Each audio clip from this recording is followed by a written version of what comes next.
Investment in securities market are subject to market risks. Read all the related documents carefully before investing.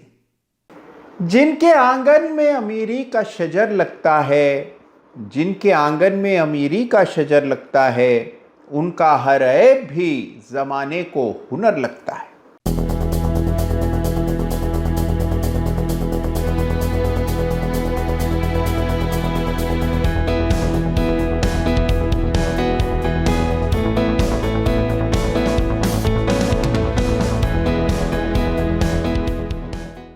नमस्कार, जय श्री राम। लीजिए फिर ले आया हूं आपके लिए चार्ट ऑफ द वीक का एक बिल्कुल नया ताज़ा तरीन ब्रांड न्यू तड़कता भड़कता एडिशन।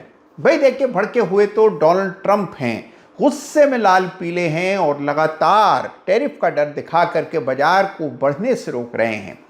लेकिन उनके इस गुस्से से भी बिल्कुल निर्भीक है भारत के निवेशक, क्योंकि हमारे यहाँ आप एसआईपी का आंकड़ा देखेंगे तो दंग रह जाएंगे। 27,000 करोड़ रुपए के एसआईपी हर महीने हमारे छोटे निवेशक कर रहे हैं।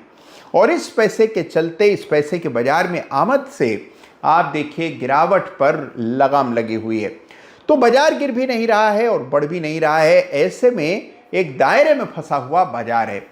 लेकिन इस फंसे हुए बाजार में कुछ चार्ट्स ऐसे हैं जो सारे बंधनों को तोड़कर नए कीर्तिमान बनाने पर आमादा हैं, जिनको कोई भी बेड़ियां जकड़ करके नहीं रख सकती।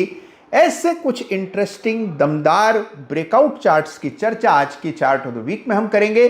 लेकिन उससे पहले हमेशा की तरह आपको याद दिला दूं कि चार्ट ऑफ द वीक में जिस किसी चार्ट की भी हम चर्चा करते हैं, नाम लेते हैं, बात करते हैं, किसी भी चार्ट पर मेरी कोई खरीदने, बेचने, ट्रेड करने, दूर रहने या होल्ड करने की राय नहीं होती है। केवल जिन चार्ट से कुछ नया सीखा जा सकता है, जिससे आपका एनालिसिस और पैना और धारदार हो और आप भी किसी से न डरें, इस तरह का एनालिसिस आपका हो, इसके लिए जो चार्ट्स पर कॉन्सेप्ट्स हैं उनकी चर्चा चार्ट ऑफ द वीक में होती है, और वो भी बिल्कुल रियल चार्ट्स के जरिए। तो आज भी कुछ रोचक चार्ट्स आपके लिए लेकर के आया हूं। तो आइए इस सप्ताह के चार्ट ऑफ द वीक की प्रभु का नाम लेकर शुरुआत करते हैं। सबसे पहले दो बड़े ही रोचक चार्ट्स की चर्चा करेंगे और फिर बात करेंगे इस सप्ताह के chart of the week runners up की। लेकिन सबसे पहले बात करता हूं दो बहुत ही इंटरेस्टिंग चार्ट्स की। सबसे पहला चार्ट जिस पर मेरी निगाह पड़ी वो है निफ्टी ऑटो इंडेक्स। इसका चार्ट जरूर से आज का ये वीडियो समाप्त हो जाने के बाद तफसील से डिटेल में उसका एनालिसिस कीजिएगा, आपको बड़ा मजा आएगा। देखिए, निफ्टी ऑटो इंडेक्स की महिमा समझिए। पूरा बाजार जो है वो दायरे में ट्रेड कर रहा है, लेकिन कुछ कंजम्पशन के ऐसे शेयर्स हैं जिनमें हम मोमेंटम देख रहे हैं, और उसी में से एक है ये निफ्टी ऑटो इंडेक्स, जो कि रूरल प्रॉस्पेरिटी का भी परिचायक होता है। तो इस चार्ट को, इस इंडेक्स को जरूर तवज्जो दीजिए, जरूर देखिएगा। आप देखेंगे कि एक आउट परफॉर्मेंस निफ्टी के बनिस्बत इसमें दिख रही है, और अगर आप इसके कॉन्स्टिट्यूएंट्स यानी कि इसके जो घटक हैं उनके चार्ट्स को एक एक करके देखेंगे तो आप देखेंगे कि उनमें भी बाजार के बनिस्बत ज़्यादा बेहतर मोमेंटम, ज़्यादा ताकत, ज़्यादा रफ्तार देखने को मिल रही है। तो निफ्टी ऑटो इंडेक्स पर इस सप्ताह और आने वाले सप्ताहों के लिए आपको विशेष ध्यान देना है। जैसे ही आप इस चार्ट को लगा लेंगे, आप देखेंगे कि एक बिल्कुल स्ट्रेट लाइन यानी रेजिस्टेंस की रेखा आपको चार्ट पर नजर आएगी। ये रेखा जो है ये है लक्ष्मण रेखा, और ये रेखा पार होगी तो ये फिर दौड़ लगाएंगे निफ्टी ऑटो इंडेक्स के चार्ट्स, और इसीलिए ये लाइन ज़रूर आप चार्ट पर अंकित कर दें। देखिए, एनालिसिस तभी ज़्यादा उपयोगी होता है, कारगर होता है, काम आता है, जब वो समय पर या समय से पहले किया जाए। जब पूरी घटना हो जाती है, प्राइस मूवमेंट आ चुका होता है, उसके बाद एनालिसिस किसी काम का नहीं रहता। तो हमेशा जब आप चार्ट्स देखें, समय से पहले ही रेखाएं अंकित कर लें। तो जैसे ही आप लाइंस बना लेंगे, आपको पता होगा कि किस लेवल के टूटने पर इस चार्ट के दिन बदल जाएंगे, किस लेवल के टूटने पर इसका सितारे गर्दिश में आ जाएंगे। तो इसीलिए रेखाएं सही डालिए और समय दीजिए हर चार्ट को। मैं देखता हूं कि आजकल कुछ नए ज़माने के एनालिस्ट और इन्वेस्टर्स हैं जो चार्ट बड़ी फुर्ती से देख लेते हैं, यानी एक चार्ट को मुश्किल से 30 सेकंड देखते हैं और बस फिर दूसरे चार्ट पर चले आते हैं। देखिए, चार्ट के साथ समय बिताना बहुत ज़रूरी है। जब तक आप चार्ट को समय नहीं देंगे, उसको डिटेल में नहीं देखेंगे, उसी तरह के अन्य चार्ट से उसका मुकाबला नहीं करेंगे, आपका एनालिसिस पूरा मुकम्मल और आपका सही नहीं बैठेगा। तो इसीलिए याद रखिए, गिव योर चार्ट्स टाइम। तो जब आप इस चार्ट को समय देंगे तो लकीरें आपको देखने को मिलेंगी। तो यह है निफ्टी ऑटो इंडेक्स, जो कि पहला इंटरेस्टिंग चार्ट है, और दूसरा इंटरेस्टिंग चार्ट है निफ्टी कंजम्पशन इंडेक्स का। इसको भी गौर से देखिएगा, यहां पर भी मोमेंटम स्ट्रेंथ देखने को मिल रही है। तो जबरदस्त यहां पर भी कंसोलिडेशन हुआ। इन दोनों ही चार्ट्स में, निफ्टी ऑटो और निफ्टी कंजम्पशन इंडेक्स के चार्ट पर, यदि अगर आप परिचित हैं बॉलिंजर बैंड से तो जरूर उसका भी इस्तेमाल कीजिएगा। आप देखेंगे बॉलिंजर बैंड बिल्कुल चिपक गए हैं, और चिपकने के बाद जब उसमें ब्रेकआउट होता है तो वो ब्रेकआउट माने रखता है। तो इस चार्ट को जरूर से आपको स्टडी करना है। तो दो इंडाइसेस के चार्ट जिन पर आपको जरूर ध्यान देना है, उनके चार्ट का शोध आपको स्वयं से करना है, वो चार्ट है निफ्टी ऑटो इंडेक्स और निफ्टी कंजम्पशन इंडेक्स। और अब आइए शुरुआत करते हैं, दो बहुत ही बेहतरीन, इंटरेस्टिंग, रोचक चार्ट्स की चर्चा करते हैं, जिनसे सीखने को तो निश्चित रूप से आपको बहुत कुछ मिलने वाला है।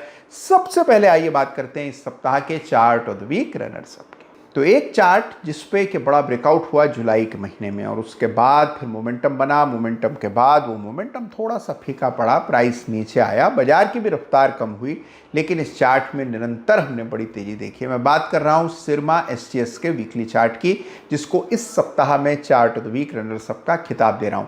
कुछ सप्ताह पहले बड़ा ब्रेकआउट आ जाने के बाद प्राइस में अच्छा मोमेंटम देखने को मिला, फिर कुछ कमजोरी आई, करेक्शन आया, और फिर सपोर्ट के आसपास स्टॉक में स्थिरता भी लौट आई।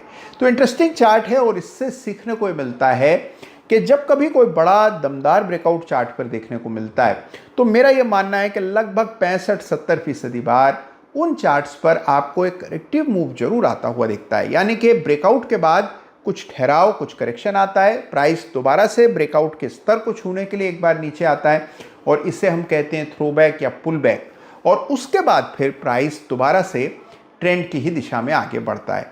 इन पुलबैक्स को, थ्रोबैक्स को अगर आप सही ढंग से पहचान पाएं तो छोटे स्टॉप लॉस से काम चल जाता है, रिस्क आपका बेटर हो जाता है, और ये जो ट्रेड्स हैं ये बहुत ही इंटरेस्टिंग साबित होते हैं। तो इसीलिए इस सप्ताह के chart of the week runners up बतौर मैंने चुना है सिरमा SGS के इस वीकली चार्ट को। जरूर से इस चार्ट पे 2-5 मिनट खर्च अवश्य कीजिएगा।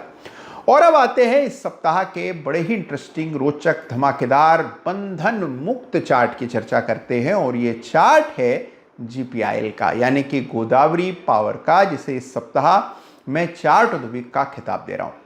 देखिए, इस चार्ट को खिताब देने की एक मुख्य वजह है कि इसमें एक पैटर्न बन रहा है, और इस पैटर्न को मैं बड़ा रिस्पेक्ट करता हूं, मानता हूं, और ये पैटर्न है सिमेट्रिकल ट्रायंगल।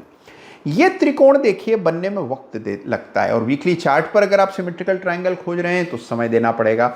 जब बन रहा होता है तो दिखाई देने लगता है, पहले ही आपको इसकी छवि बनते हुए नजर आ जाती है, और आप पहले अनुमान लगा लेते हैं कि सिमेट्रिकल ट्रायंगल शायद यहाँ अंडर कंस्ट्रक्शन है। तो देखिए, सिमेट्रिकल ट्रायंगल की रचना समझिए। इसमें आप देखेंगे लोअर पिक्स बनती हैं, हायर बॉटम्स बनते हैं, और इस तरह से त्रिकोण, एक नैरोइंग कंसोलिडेशन होता है, जिसका ब्रेकआउट आ जाने पर आपको उस चार्ट में पैटर्न ब्रेकआउट देखने को मिलता है। तो इस सप्ताह जिस चार्ट को सिमेट्रिकल ट्रायंगल के ब्रेकआउट के वजह से चार्ट ऑफ द वीक का खिताब मिल रहा है, ये चार्ट है गोदावरी पावर यानी कि GPIL का। तो इस चार्ट को जरूर से देखिएगा। अगर एक बार इस पैटर्न को हटा दें और केवल चार्ट का आकलन करें तो आप देखते हैं कि एक रेंज में फंसा हुआ है ये, और रेंज में अब मोमेंटम देखने को मिल रहा है, और अच्छा दमदार बड़ा ग्रीन कैंडल हमने गए सप्ताह बनते हुए देखा। तो इंटरेस्टिंग चार्ट है। रेजिस्टेंस आपको चार्ट पर खुद ब खुद दिख जाएगी। अब इतना एनालिसिस तो आप निश्चित रूप से चार्ट ऑफ द वीक और अदालत देखकर जान चुके हैं, समझ चुके हैं कि आप रेजिस्टेंस की रेखाएं तो निश्चित रूप से स्वयं ही डाल देंगे। तो रेजिस्टेंस कहां पड़ेगा अगला, ये चार्ट पर देखिएगा, और ये लेवल अगर पार हो जाए तो फिर आएगा बड़ा ब्रेकआउट, और लंबे कंसोलिडेशन का ब्रेकआउट आता हुआ दिखेगा। खैर, ब्रेकआउट का स्तर भी काफ़ी दूर है वर्तमान बाजार के भाव से, तो इसीलिए रोचक चार्ट है, इंटरेस्टिंग चार्ट है, और मैं इसे दे रहा हूं इस सप्ताह का चार्ट ऑफ द वीक। तो इन चार्ट्स को जरूर से स्टडी कीजिएगा। एक चीज आपको बताता हूं, कई बार लोगों को लगता है कि ये कोई ब्यूटी पेजेंट है, यानी कि ये कोई सौंदर्य प्रतियोगिता है जिसमें कि मैं ये निर्धारित ये तय करूंगा कि सबसे अच्छा, सबसे सुदर्शन, सबसे सुंदर चार्ट कौन सा है। नहीं, चार्ट ऑफ द वीक में जरूरी नहीं है कि जिस चार्ट की हम चर्चा करें वो सप्ताह का सबसे अच्छा चार्ट हो, सबसे क्लियर ब्रेकआउट हो, सबसे ज़्यादा तेज़ी से बढ़ने वाला हो, ऐसा कुछ भी नहीं है। चार्ट ऑफ द वीक में केवल उस सप्ताह जो चार्ट मुझे सबसे इंटरेस्टिंग लगता है, इंटरेस्टिंग कई वजहों से लग सकता है, लेकिन उसमें मुख्य वजह आमतौर पर यह होती है कि जिस चार्ट को देखकर आपको उस समय के मूड की पहचान हो जाए और जिस चार्ट से कुछ ना कुछ नया सीखने को मिले, उसे हर सप्ताह चार्ट ऑफ द वीक का खिताब मिलता है। तो इससे भी बेहतर चार्ट निश्चित रूप से बाजार में होंगे और आपने भी खोज निकाले होंगे, और मुझे पता है कि अब आपका एनालिसिस ऐसे स्तर पर है जहां आप चार्ट ऑफ द वीक हर सप्ताह निकालते हैं।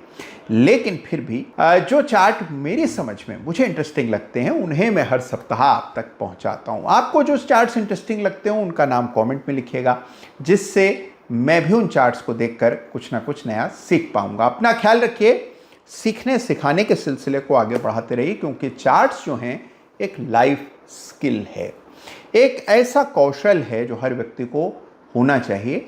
और जब आपके पास ये कौशल होता है तो आप किसी पर आश्रित नहीं रहते हैं, क्योंकि chart reading is one of the most vital abilities. तो चार्ट रीडिंग सीखिए, चार्ट्स देखते रहिए, अपना ख्याल रखिए, अपनों का ख्याल रखिए। धन्यवाद आप सबका फिर एक बार चार्ट ऑफ द वीक में जुड़ने के लिए। Thank you so much. जय हिंद, जय भारत।